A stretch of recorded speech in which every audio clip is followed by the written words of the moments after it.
So why do we learn about research? Whatever the field is that you are going into, you will likely take a research methods course. So whether you're studying criminal justice or healthcare or business, technology, law, psychology, whatever it is, likely you will take a research methods course, and you may wonder, why is it that I need to take this course? Well, research is important because it is essentially the science of each field. And here I'm defining science as a set of logical, systematic, documented methods for investigating the truth. So we may think we know quite a bit about the field of study that we're in, but what really is the truth? And that's where we use science. It's about how we measure what we observe, and it's how we use what we observe to improve the world. So research is essentially how we make changes to our fields. So again, it doesn't matter what field of study you're in. If you hope to advance this field, if you hope to change the world in relation to this field in some way, you will need to know how to understand research, if not how to even conduct research. So it's important to note, first of all, that research is often the study of many people or large social processes. This is different from researching necessarily the opinion of one person. Now, true, sometimes in research we do what's called a case study, where we may look at a one-person example of a phenomenon, but in most cases, research is the study of very many people. And this is what distinguishes it from necessarily just one opinion. Because our social position and our perspective plays a big role in how we perceive reality. What we believe to be the truth has a lot to do with who we are, where we live, what we do, who we hang around with. And so research is aiming to reduce that bias that you have in how you see the world and how you understand the truth.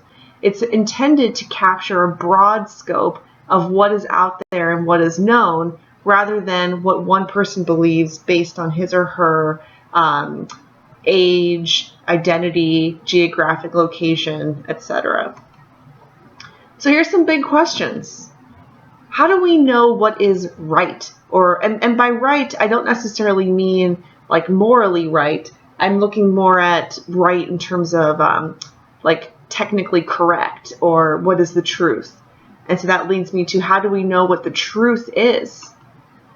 And so throughout this course, if you're taking the research course now, be asking yourself, how do I know what I think I know?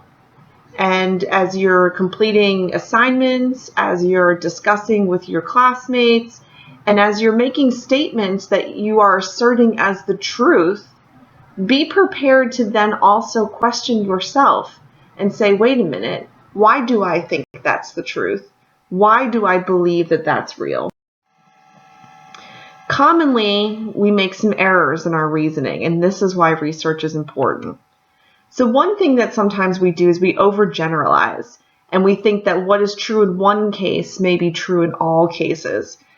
So think, for example, maybe someone says, you know, my son really started to exhibit poor behavior when he was 12. So that must be the age when all children begin to behave poorly.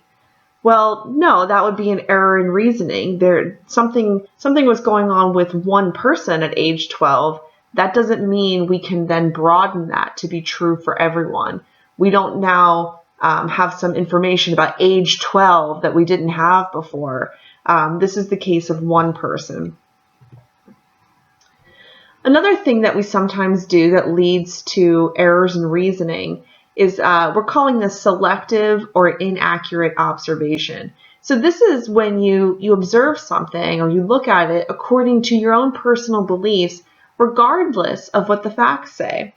So, you know what, this is really common when we think about the difference between like the weather one day versus climate over time. So maybe someone says today the temperature was unusually cool for this time of year. So therefore, what we thought about global warming must be untrue. Now, that is taking one snapshot of an observation, a selective observation of one day's weather, and making some broader claims about what that one snapshot means. That's a selective observation. Sometimes the error in reasoning is because the train of thought is just illogical. And so this could be a conclusion from invalid assumptions. And I hear this sometimes in the work that I do. People might say, people who are homeless are just lazy. And this is illogical reasoning. This is assuming that if a homeless person woke up tomorrow and had, suddenly lots of energy and interest in working, that there would necessarily be a job available for this person who is homeless, does not have an education, maybe has no address or ID card, doesn't have the appropriate work clothing, and might even suffer from either trauma symptoms or possible mental health problems. So it's illogical reasoning to say that the reason this person is poor and lives on the street is laziness. That's just illogical. The last one here says resistance to change, and we may all know someone like this, that you can present them with all the evidence in the world and they just won't change their mind, that they're so committed to what they believed in the first place that it doesn't matter if you're showing them all the data, all the statistics, all the evidence, and they just really cling to what they first believed. And, I was thinking about this. I once told a group of students, most people who bully others in school are also experiencing maltreatment in their own homes. And a student in my class raised his hand and said, I don't think that's true because the person who bullied me was never mistreated. He was just a jerk. So this student in my class is refusing to accept the research evidence because it conflicts with how he sees the world. He sees the world through the eyes of, when he was a kid, there was a bully who was just a bad guy. And it doesn't matter that we really have collected evidence and can show data that supports that most bullies go to school and bully others because they themselves are getting bullied at home. So it's a resistance to change. So I just want to close out here with a couple of challenges. The first one is, I'd like you to challenge others. When you hear someone make a claim, ask them to tell you how they know that information. Just the other day, someone said to me, most people in their 30s live with a lot of regret. Well, maybe that might be true. I don't really know if that's true. And I wondered how the person speaking this statement knew it was true. And so I asked, so what evidence do you have of that? And the person gave me a tale of a friend. I have a friend who's in his 30s and he has a lot of regret. Well, see, that's illogical reasoning. That's overgeneralization. That's selective observation. It's a lot of these errors in reasoning, and that, I'm open to the idea that possibly a lot of people in their 30s do live with regret, but I'd like to see the evidence that that's true before I make that claim. And so if you're listening in your classes as a student, you will hear a lot of people make claims and not have the evidence to back them up. They'll just make sweeping statements that they believe to be true, but maybe they haven't even considered how they believe it to be true. And the next challenge is to challenge yourself. Keep an open mind. You may read some research that contradicts your personal experience.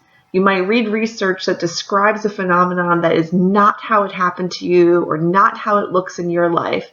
That doesn't make the research, quote, wrong, nor does it make your experience wrong. The point of research is to show patterns and to draw some conclusions from those patterns. Your personal experience may not fall into those patterns, and that's okay. Just take note of it when that happens. And you might say, that research is really interesting, because it doesn't match my experience. So I'm surprised by the research, but that doesn't make the research wrong. So challenge yourself to hold those ideas at the same time, that essentially both can be right.